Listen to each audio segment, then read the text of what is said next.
Hi, welcome to Jeni's kitchen. இன்னைக்கு நம்ம நண்டு கிரேவி எப்படி பண்ணுறதுன்னு பார்க்கலாம். தேவையான பொருட்கள்லாம் எடுத்து வச்சுருக்கேன். நண்டு வந்து 1/2 கிலோ வாங்கியிருக்கேன். அதுக்கப்புறம் நண்டு மசாலா செய்கிறதுக்கு தேவையானது தக்காளி வந்து ஒரு 4 பழம் எடுத்திருக்கேன். சின்ன பழமாக 4 பழம். அதுக்கப்புறம் சின்ன வெங்காயம் யூஸ் பண்ணல, பெரிய வெங்காயம் போட்டால் டேஸ்ட் இருக்காது, அதனால சின்ன வெங்காயம் யூஸ் பண்ணியிருக்கேன். அதுக்கப்புறம் இது வந்து தேங்காய் மசாலா அரைக்கிறதுக்கு. இதில் என்னென்ன ஆட் பண்ணணும்னா தேங்காய், 1 டீஸ்பூன் மிளகு, 1 டீஸ்பூன் சோம்பு, அப்புறம் கொஞ்சம் இஞ்சி பூண்டு. இஞ்சி வந்து ஒரு சின்ன சைஸ் எடுத்திருக்கேன். பூண்டு வந்து 2 பெரிய பூண்டு. இதை வந்து நான் இப்போ மிக்சியில் போட்டு அரைச்சிக்க போகிறேன். தேங்காய் அரைச்சிட்டேன். தேங்காய் வந்து நீங்கள் தேவையான அளவு எடுத்துக்கோங்க.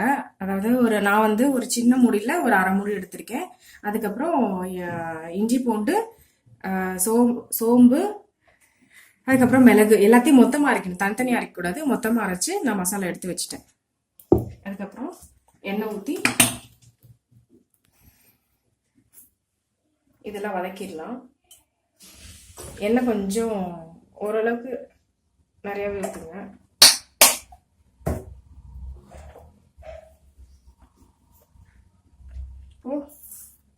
கடுகு, சோம்பு எடுத்து வச்சிருக்கேன் 1 டீஸ்பூன்.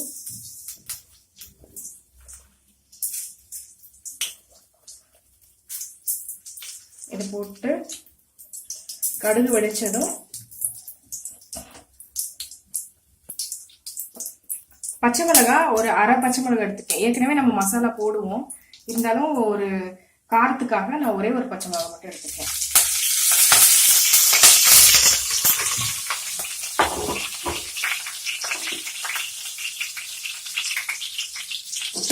அந்த 1/2 பச்சை மிளகாய் மட்டும் போட்டுருங்க. வதங்கட்டும்.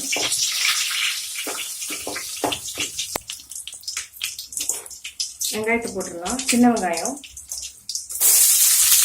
தான் டேஸ்ட் கொடுக்கும்.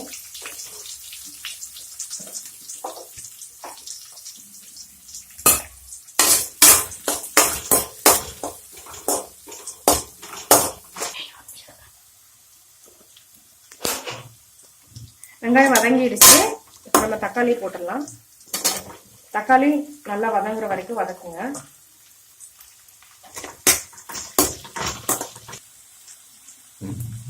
தக்காளி வெங்காயம் வதங்கிடுச்சு. அதுக்கப்புறம் நம்ம அரைச்சி வச்சிருக்க மசாலா ஊற்றிடலாம். ஊற்றிட்டு உடனே தண்ணி ஊற்றிடாதீங்க, ஏன்னா இது கொஞ்சம் அந்த அந்த பச்சை ஸ்மெல் போகணும். அதுக்காக கொஞ்ச நேரம் வதக்கணும். அப்போதான் இது ஒரு டிஃப்ரெண்ட் டேஸ்ட் கொடுக்கும்.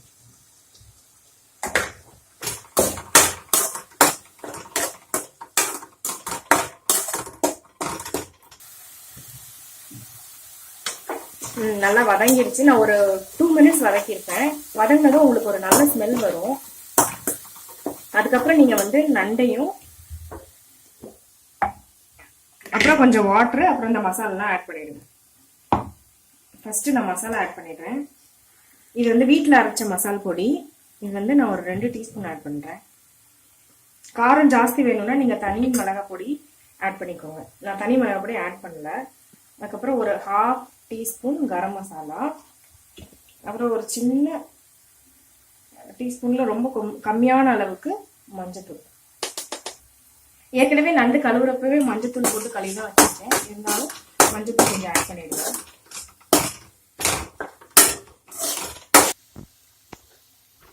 இப்போ மசாலாலாம் ஆட் பண்ணி எல்லாம் ரெடி ஆயிடுச்சு. நான் நண்டை வந்து சேர்த்துறேன்.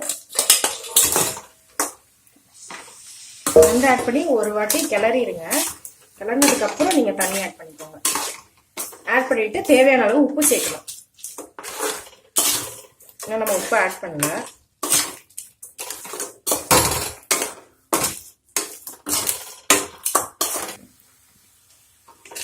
தேவையான அளவு தண்ணி ஊற்றிடுங்க.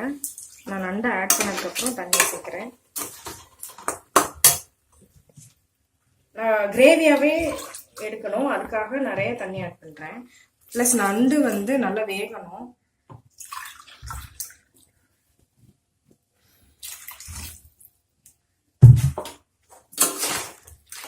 அதுக்கப்புறம் உப்பு சேர்த்துருங்க.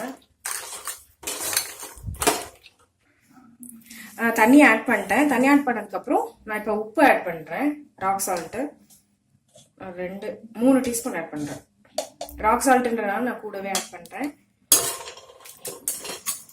உப்பு போட்டுட்டு நீங்கள் டேஸ்ட் ஒரு வாட்டி பார்த்துக்கோங்க. அதே மாதிரி இப்போ உங்களுக்கு குழம்பு மாதிரி வேணும் அப்படின்னா வந்து இதில் வந்து நண்டு வெந்த உடனே நீங்கள் ஸ்டாப் பண்ணிடலாம். இப்போ இது ஒரு தொக்கு மாதிரி வேணும் அப்படின்னா நீங்கள் நல்லா சுண்ட விடணும். சுண்ட விட்டிங்கன்னா உங்களுக்கு நண்டு அந்த மசாலாவோட சேர்ந்து நல்ல தொக்கு மாதிரி திக்காக இருக்கும். இது வந்து நம்ம குழம்புக்கு வச்சு சைட் டிஷ்ஷாக வச்சு சாப்பிட்டுக்கலாம். இது நான் பண்ணுறது வந்து இப்போ நான் வந்து குழம்பு பக்குவத்தில் நான் நிறுத்த போகிறேன். இதை இப்போ தண்ணி ஊற்றிட்டேன். இது கொஞ்சம் கொதிக்கட்டும். அந்த நண்டு வேகிற வரைக்கும் நான் இதை மூடி வச்சிடறேன். இப்போ ஓப்பன் பண்ணி பார்க்கலாம். குழம்பு நல்லா சுண்டிடுச்சு. நண்டும் நல்லா வெந்திருக்கு. இறக்கிறதுக்கு முன்னாடி நான் வந்து ஒரு ஹாஃப் லெமன் எடுத்திருக்கேன். இந்த லெமன் வந்து புளிஞ்சு விட்டுருங்க.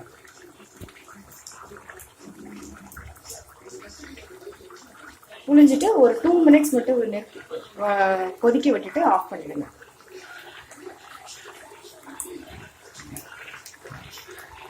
இறக்குறப்போ கொஞ்சோண்டு கொத்தமல்லி தழை ஒரு கையளவுக்கு எடுத்து அதை வந்து மேலே தூவி விட்டுருங்க.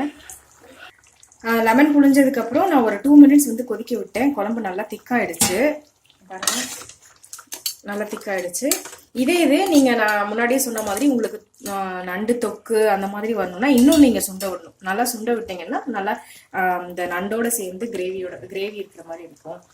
அதுக்கப்புறம் நான் கடைசியாக இந்த அறுத்து வச்சிருக்க கொத்தமல்லியை மட்டும் நான் மேலே தூவ போகிறேன். இறக்கும் போதே இதை தூவிடுங்க. தூவிட்டு நீங்கள் சர்வ் பண்ணலாம். இப்போ சுவையான மணமான நண்டு குழம்பு ரெடி. மறக்காம லைக் பண்ணுங்க, ஷேர் பண்ணுங்க. உங்களோட டவுட்ஸ் எல்லாத்தையும் கமெண்ட் செக்ஷன்ல கமெண்ட் பண்ணிடுங்க. முக்கியமா சப்ஸ்கிரைப் பண்ணிருக்கேன் எங்க சேனல்ல. உங்களுக்கு நோட்டிபிகேஷன் வரணும்னா பக்கத்துல ஒரு பெல் பட்டன் இருக்கும், அதை கிளிக் பண்ணுங்க. எங்களுக்கு நாங்க போடுற அடுத்தடுத்து வர ரெசிபிஸ் எல்லாம் உங்களுக்கு நோட்டிபிகேஷன்ஸ் காமிக்கும். மீண்டும் ஒரு புது ரெசிபியோட உங்களை நான் சந்திக்கிறேன். Until then, take care. Bye bye.